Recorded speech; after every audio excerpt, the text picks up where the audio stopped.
Notre correspondant en Russie, Jean-François Bélanger, poursuit ce soir son voyage à bord du Transsibérien pour nous faire découvrir ce pays sous un nouveau jour. Alors, pour le premier arrêt de son périple, il lève le voile sur l'un des secrets les mieux gardés de la période soviétique, une catastrophe nucléaire dont presque personne n'a entendu parler, mais qui continue de faire des victimes.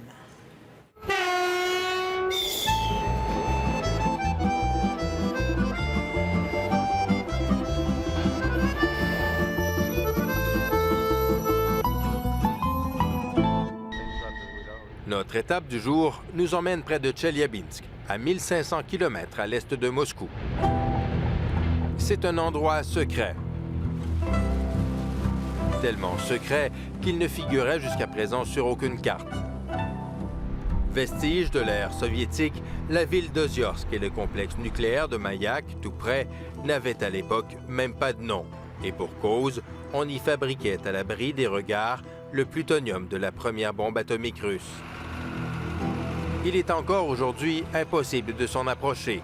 Oziorsk est toujours une ville fermée. Le panneau à l'entrée de l'agglomération est clair. Les lieux sont interdits aux étrangers. C'est donc en périphérie de la ville que nous rencontrons Nadiejda Koutiepova. La jeune femme se bat aujourd'hui contre le secret et contre l'oubli, car la centrale de Mayak, c'est aussi et surtout le théâtre de la première grosse catastrophe nucléaire de l'histoire, 30 ans avant Tchernobyl. C'était le premier gros accident. Et bien sûr, le gouvernement n'était pas prêt. Ils ont décidé de passer tout ça sous silence. En septembre 1957, une cuve de déchets nucléaires explose et projette un nuage radioactif sur une zone de 23 000 km². Près de 300 000 personnes des alentours sont exposées aux radiations. This is my mom.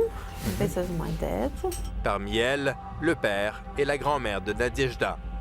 Tous deux travaillaient à la centrale nucléaire. Tous deux sont morts d'un cancer.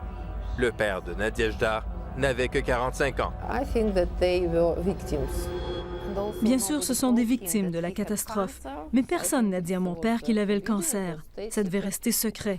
À sa mort, ça a été très dur pour moi. En tout, l'explosion force l'évacuation d'une vingtaine de villages. Mais beaucoup d'habitants ne seront relogés que des années après le drame. D'autres ne le seront jamais. C'est le cas du village de Karabolka, qui se trouve toujours aujourd'hui dans la zone contaminée. Nadiejda y vient régulièrement pour prendre des nouvelles de ses habitants et ne peut s'empêcher de s'émouvoir de leur triste sort. Ça me désole tout ça parce que je connais la vérité et je connais les conséquences. Il y a des zones plus contaminées que d'autres, mais ces zones, les gens ne les connaissent pas. Je préférerais qu'il n'y ait pas d'enfants ici, parce que c'est dangereux pour eux.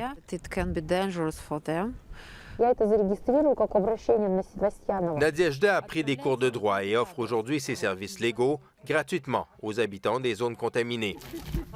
Des gens comme Svetlana Asonova qui ont cultivé la terre toutes ces années sans trop savoir, sans trop avoir le choix. Svetlana raconte que tous les habitants meurent jeunes dans le village et presque tous du cancer. C'est le cas de sa fille, Regina, morte à 6 ans d'un cancer du foie.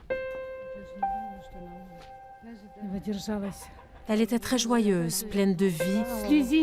Elle n'a même pas pleuré et elle s'est battue jusqu'au bout. Bien sûr, elle ne comprenait pas ce qui se passait. Elle n'avait que 6 ans.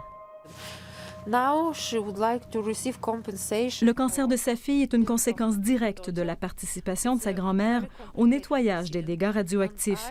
Elle aimerait obtenir une compensation pour sa fille, mais c'est une procédure très complexe.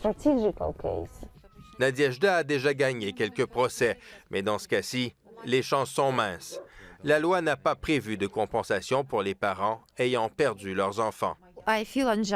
J'ai le sentiment d'une grande injustice et je sens que j'ai le devoir de la combattre. Du moins, je dois essayer. Le drame pour les habitants de la région, c'est que la catastrophe nucléaire de 1957 est loin d'être un cas isolé. Des déchets radioactifs ont été déversés à plusieurs reprises dans l'environnement, si bien qu'à certains endroits le long de cette rivière, la radiation atteint des niveaux 100 fois supérieurs à la normale. Une vingtaine de villages s'étalent le long des berges de la rivière Techa comme un chapelet d'injustice. Les habitants de Brodo-Kalmak, par exemple, y puisaient leur eau potable. La rivière servait aussi à abreuver les bêtes et à irriguer les terres aux alentours. Dans les années qui ont suivi les déversements radioactifs, des barrières ont été érigées pour couper l'accès aux cours d'eau contaminés, ce qui n'empêchait toutefois pas les enfants d'y accéder. Yuri Potapov s'en souvient très bien. Quand on était plus jeune, la clôture avait déjà été coupée et on se rendait toujours à la rivière pour s'y baigner, y pêcher et y boire de l'eau. Yuri a aujourd'hui un lymphome en phase terminale. Comme sa mère avant lui, le cancer aura bientôt raison de lui. Un deuxième salon funéraire a ouvert ses portes récemment au village. Le premier ne suffisait plus à la demande. Vladislav Tcheripanov y travaille depuis peu. Il n'a que 41 ans et pourtant, il n'en finit plus d'enterrer ses anciens camarades de classe.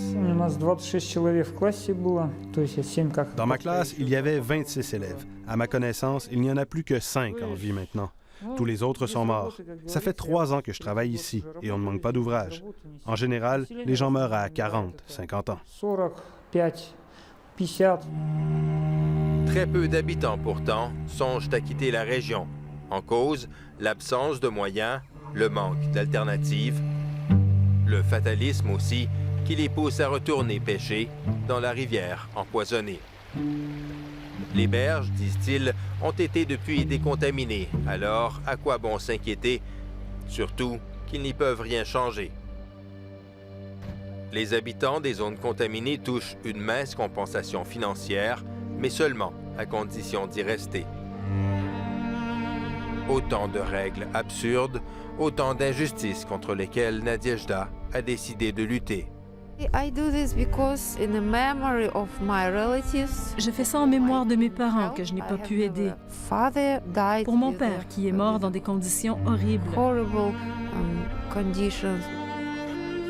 Lutter contre l'injustice, une mission qu'elle s'est donnée, une promesse faite à l'adolescente qu'elle a un jour été, l'adolescente trop jeune, endeuillée. Demain, notre voyage en train nous emmène voir les belles de Sibérie. Un voyage en compagnie de recruteurs qui sillonnent à bord du Transsibérien les régions les plus reculées du pays à la recherche de la perle rare, la future top modèle qui éblouira les photographes à Paris ou New York. Et je vous invite à consulter le carnet de voyage de Jean-François avec de magnifiques photos, des commentaires et des compléments d'information. Rendez-vous sur notre site Internet à l'adresse que vous voyez à l'écran.